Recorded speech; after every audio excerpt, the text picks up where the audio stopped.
बिस्मिल्लाहिर्रहमानिर्रहीम, अस्सलाम वालेकुम। मैं हूं अब्दुल कादिर और आप देख रहे हैं आपका अपना यूट्यूब। मैं ये डाल दूंगा तेरा बीच में, सीरियस में मजाक नहीं कर रहा। एक मिनट इसको जरा क्लोज से निकाल, अपनी आवाज़ निकाल जो निकालना आवाज़, एक minute. United state of Kot Addu से आए हुए हमारे भाई उमर चट साहब, बाहर निकल के बात करें तो नवाब नहीं है, इधर बाहर सीट बेल्ट बांधी हुई है, वैसे है बड़ा कानून लॉ अबाइडर है। बाहर है, मास्क किधर है आपका सर?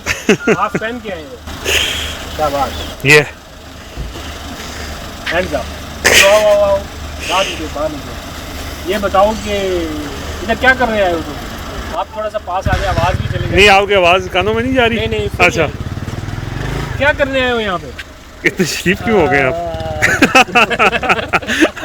आपको बोलने से मना नहीं है। अच्छा, ठीक है।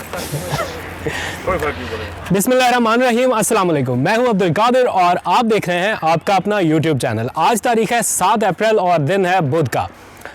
इक़्तिदार के हवालों से थोड़ा सा साइड पर हटके खूबसूरत माहौल में आज हम आए। और वैसे तो वज़ीर-ए-आज़म इमरान खान की ज़ेर सदारत इस वक्त मुश्तरका मफादात कौंसिल का अहम इजलास चल रहा है। अमन व अमान की सूरत हाल के हवाले से कुछ इजलास हो रहे हैं। ख़ास तौर पर फ्रांस का सफ़ीर मुल्क से निकाला जाएगा या नहीं, ये एक बहुत बड़ा इस वक्त क्वेश्चन मार्क है। लोग सवाल भी पूछते हैं। TLP के साथ हुकूमत का मुआहदा हुआ था, 3 महीने की डेडलाइन दी गई थी और आज शेख रशीद को बुलाया गया, वज़ीर मज़हबी अमूर को बुलाया गया और इस बात पर गौर किया गया कि जो TLP के साथ मुआहदा हुआ था फ्रांस के सफ़ीर की मुल्क बदरी के हवाले से, हुकूमत उसके ऊपर क्या करेगी। तो फ़ैसला ये हुआ है कि इस हवाले से एक करारदाद ईद से पहले पार्लियामेंट में पेश की जाएगी और पार्लियामेंट से पूछा जाएगा कि इस मामले पर क्या किया जाना चाहिए, कोई कानून साजी होनी चाहिए या पार्लियामेंट इस करारदाद पर क्या अपनी राय देती है। तो पार्लियामेंट को ऑन बोर्ड लिया जाएगा इस बड़े फैसले के हवाले से। इसके साथ साथ रूसी सदर को दौरा पाकिस्तान की दावत दी है वज़ीर-ए-आज़म ने और बहुत सारे मामलात रूस के साथ अब आगे बढ़ रहे हैं। रूसी वज़ीर ख़ारजा पाकिस्तान में है और अब से कुछ देर पहले उनकी वज़ीर-ए-आज़म इमरान खान से मुलाकात हुई। जो एलामिया जारी किया गया इस मुलाकात का, उसमें बहुत ज़बरदस्त बातें बताई गई हैं। गैस पाइपलाइन का एक बहुत बड़ा मंसूबा पाकिस्तान और रूस के दरमियान जो शुरू हो सकता है लेकिन कई वजूहात की बिना पर तातुल का शिकार रहा, उसे शुरू करने पर गौर किया जा रहा है। और साथ ही वज़ीर-ए-आज़म ने रूसी सदर व्लादिमीर पुतिन को पाकिस्तान के दौरे की दावत दी है और रूसी वज़ीर ख़ारजा से कहा है कि वो ये पैगाम उन तक पहुँचाएँ कि वो पहली फ़ुर्सत में पाकिस्तान का दौरा करें, पाकिस्तान उनके इस्तकबाल के लिए तैयार है। तो एक बहुत अरसे के बाद, तकरीबन एक दिहाई के बाद पाकिस्तान और रूस के दरमियान ताल्लुकात ना सिर्फ बेहतर हो रहे हैं बल्कि मजबूत होने जा रहे हैं। इन तमाम एक्टिविटीज़ को कवर करते करते सुबह से वहाँ पर थे तो थोड़ा थक गए और सोचा कि एक छोटा सा ब्रेक ले लिया जाए। तो ब्रेक लेने के लिए प्राइम मिनिस्टर हाउस के आसपास ट्रेल 5 से अच्छी और ख़ूबसूरत जगह नहीं हो सकती। आसपास खूबसूरत पहाड़ हैं और इस तरह के 3-4 दोस्त साथ हों तो और भी ज़्यादा मज़ा आ जाता है। कैमरे के उस पार रिजवान गिलजई साहब, आपका भी शुक्रिया। तो यहाँ पर आकर हमने खाए गर्मा गर्म पकोड़े और जो सबसे स्पेशल चीज़ थी वो थी गुड़ वाली चाय। तो ये तो हो गया एक नेचुरल एनवायरनमेंट। और रिजवान साहब कह रहे थे कि आज का व्लॉग आपका यहीं से अपलोड होना चाहिए, तो मैंने भी सोचा कि चलें, अच्छा मौका है, यहाँ से बातचीत कर लेते हैं। रिजवान से भी आपकी बात कराऊंगा। बहुत सारी र्यूमर्स उड़ रही हैं जहांगीर तरीन के हवाले से कि क्या वो PTI को छोड़कर जा रहे हैं या नहीं जा रहे हैं। एकदम से जहांगीर तरीन वापस ख़बरों की जीनत बनने लगे हैं। क्या कोई प्रेशर ग्रुप क्रिएट हो रहा है या जहांगीर तरीन पंजाब हुकूमत के लिए या मरकज़ी हुकूमत के लिए कोई ख़तरा बन सकते हैं प्रेशर ग्रुप क्रिएट करके या कोई फॉरवर्ड ब्लॉग बनाकर? इस हवाले से मुस्तरद इतलात क्या हैं, सोशल मीडिया पर उड़ने वाली खबरों पर ध्यान देने की ज़रूरत नहीं है। मेरी आज भी उनसे बात हुई और कुछ दिन पहले उनसे एक बहुत अहम मुलाकात हुई जिसमें इन सारी खबरों के उठने से पहले क्या मामला थे उन पर तफसील से बातचीत हुई। कुछ ऑफ द रिकॉर्ड इन्फॉर्मेशन है, कुछ चीज़ें आपके साथ शेयर करने के लिए हैं। और कुछ दिन पहले मैं, रिजवान, उमर और 1-2 करीबी हमारे दोस्त हम जहांगीर तरीन साहब से मिले और बहुत ही बड़ी खबरें हैं, बहुत ज़बरदस्त किस्म की इन्फॉर्मेशन है जो ऑफ द रिकॉर्ड है। अभी मैं उसको शेयर नहीं कर रहा लेकिन मैं कोशिश कर रहा हूँ कि उसको किसी न किसी तरीके से आप तक ज़रूर पहुँचाऊँ क्योंकि वो बहुत बड़ी इन्फॉर्मेशन है। किस तरह से लोगों ने उनसे रब्ता करने की कोशिश की और किन लोगों ने रब्ता करने की कोशिश की, कैसे उनको पैगाम पहुंचाया गया और उनसे दरख्वास्त की गई सेनेट इंतखाबात से पहले और उस दौरान भी, और उनसे साथ मांगा गया कि आपके साथ बहुत नाइंसाफ़ी हो रही है तहरीक इंसाफ में, तो आप हमारे साथ आ जाइए। और क्या क्या पेशकश की गई, ये सारी चीज़ें बहुत जल्द आपके सामने आने वाली हैं। लेकिन जहांगीर तरीन का क्या मौक़िफ़ था उस बारे में भी मैं आपको बताऊंगा, जब उन्होंने कहा कि मैं अब उम्र के इस हिस्से में हूं या सिचुएशन इस तरह की है कि मैं तहरीक इंसाफ छोड़कर कोई और पार्टी ज्वाइन नहीं करना चाहता। ये तो क्लियर बात है। अब पीपल्स पार्टी में वो जा रहे हैं या नून लीग में जा रहे हैं, ये सब र्यूमर्स हैं, अफवाहें हैं और इसमें कोई सदाकत नहीं है। इस बारे में मज़ीद डिटेल के साथ मैं आपसे बात करूंगा। शायद कल का व्लॉग मैं इस बारे में अपलोड करूं, और जहांगीर तरीन से जो आज मेरी बात हुई है और जो उस दिन मुलाकातें हुई थी, अगर उनकी कुछ हिस्से जो पब्लिक किए जा सकते हों वो जब आपके सामने आएंगे तो आपको अंदाज़ा होगा कि ये कितनी बड़ी एक गेम हो रही है।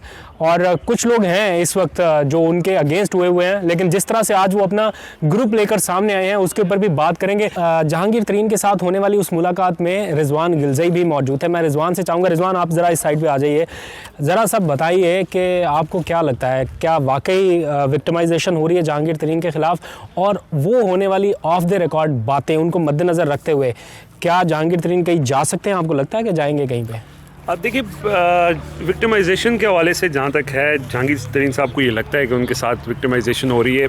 एक तासर तो वैसे ही तकवीत पकड़ रहा है कि उनको सिंगल आउट किया जा रहा है। 89 शुगर मिल्स हैं, उसमें जहांगीर तरीन साहब की 8-9 शुगर मिल्स हैं, बाकी 80 शुगर मिल्स के हवाले से उतना तेज़ी से काम नहीं हो रहा जितना शहजाद अकबर साहब इनके खिलाफ कर रहे हैं। अब एक चीज़ चल रही है कि शहजाद अकबर करवा रहे हैं और आज़म खान करवा रहे हैं। इस हवाले से मैं चाहता हूँ कि थोड़ा सा अपने नाजरीन को एक चीज़ सेंसिटाइज कर दें कि शहजाद अकबर या आज़म खान जो भी करते हैं वो प्राइम मिनिस्टर के बिहाफ पे करते हैं। वज़ीर आज़म ने उनको ये कहा कि खुलकर बात करें, अगर जहांगीर तरीन के हवाले से बात करनी है तो खुलकर बात करें। तो ये वज़ीर आज़म की पूरी उनको बैकिंग है। ये नहीं हो सकता कि उनको कोई मिसगाइड कर रहा है। ब्रेक के दौरान प्राइम मिनिस्टर ने कहा, उनको इंस्ट्रक्शंस दी कि शहजाद जब आप बताइएगा शुगर माफिया के हवाले से तो आप सबके बारे में बताएं कि क्रॉस द बोर्ड ये सारी कार्रवाइयाँ हो रही हैं। उन्होंने नाम नहीं लिया जहांगीर तरीन का, लेकिन इशारा यही था कि हम अपने लोगों के खिलाफ भी कार्रवाई कर रहे हैं। उनकी वो जो एग्जाम्पल बनाना चाह रहे हैं ना कि एहतसाब क्रॉस द बोर्ड हो रहा है, जहांगीर तरीन उसका निशाना बन रहे हैं। हालांकि देखें, जहांगीर तरीन वो जिस मुलाकात की ज़ाहिर है of the on end of उनसे मुलाकातें होती रहती हैं, वो अपना सारा रिकॉर्ड भी पेश करते हैं कि जी मैंने ये किया, मैंने वो किया, लेकिन अब कहीं ना कहीं वो प्रेशर फील कर रहे हैं। जहांगीर तरीन 1 साल खामोश रहे,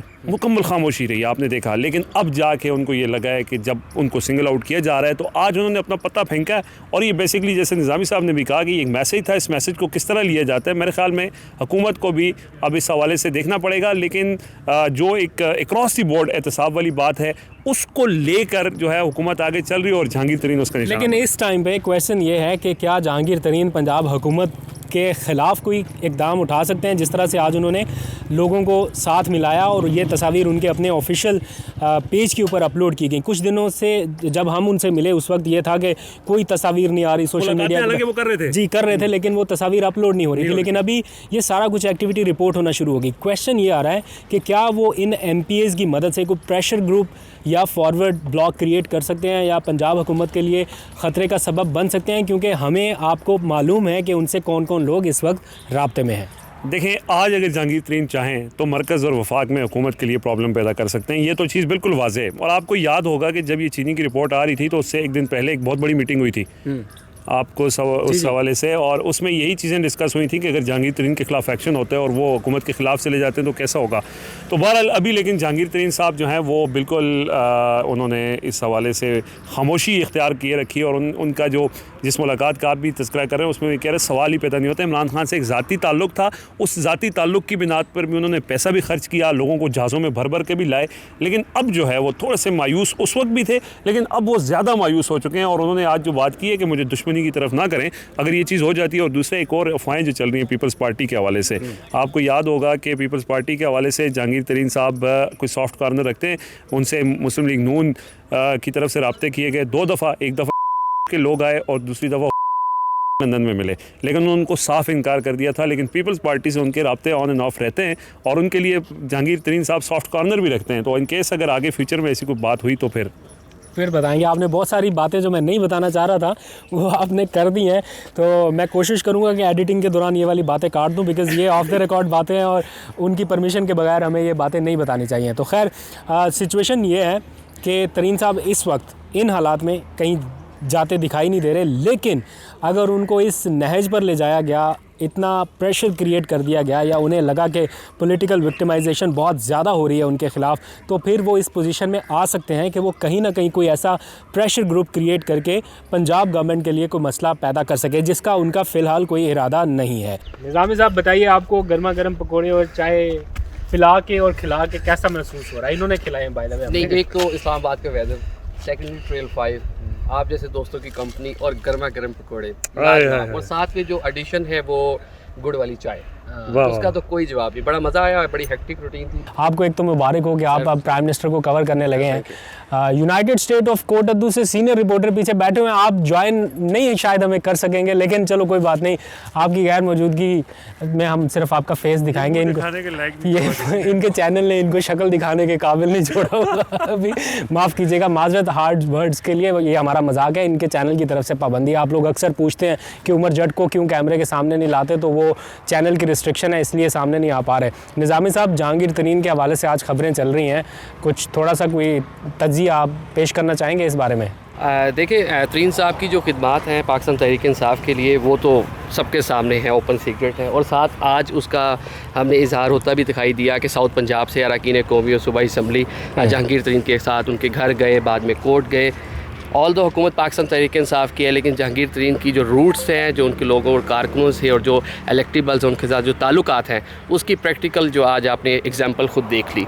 अब आने वाले दिनों में क्या होता है, तरीन साहब ने जो एक मैसेज दिया है कि दोस्त हैं वो खान साहब के, उनको दुश्मनी में ना बदला जाए, वो एक मैसेज है। अब उसको कैसे लिया जाता है प्राइम मिनिस्टर हाउस के अंदर, कैसे देखा जाता है? साउथ पंजाब की अगर हम बात करें तो जो गवर्नमेंट बनी, इवन पंजाब में जहांगीर तरीन अपने जहाज़ में जो आज़ाद MPs बने थे उनको लेके गए, पंजाब गवर्नमेंट बनाई। इसी तरह मरकज़ के अंदर भी 33 सीटें मिली साउथ पंजाब से पाकिस्तान तहरीक इंसाफ को, 48 में से 33 सीट्स एक अच्छा फिगर था।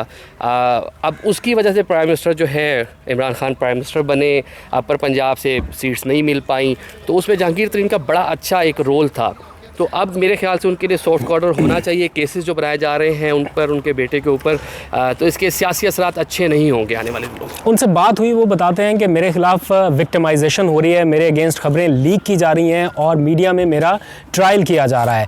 आज तक के लिए इतना ही, खबरें और भी बहुत सी हैं आपके साथ शेयर करूँगा। आप में से बहुत से लोग पूछते थे कि जहांगीर तरीन के हवाले से बताएं, तो मैंने सोचा चलें एक मुलाकात हमारी चूँकि हो चुकी है और बहुत सारी चीज़ें उसमें हैं, आने वाले दिनों में उस मुलाकात की तफसील के हवाले से आपको बताऊंगा कि किन लोगों ने राब्ते किए और कौन कौन लोग उनसे मिले। अपना बहुत सा ख्याल रखिएगा, इजाज़त दीजिए, खुदा हाफ़िज़।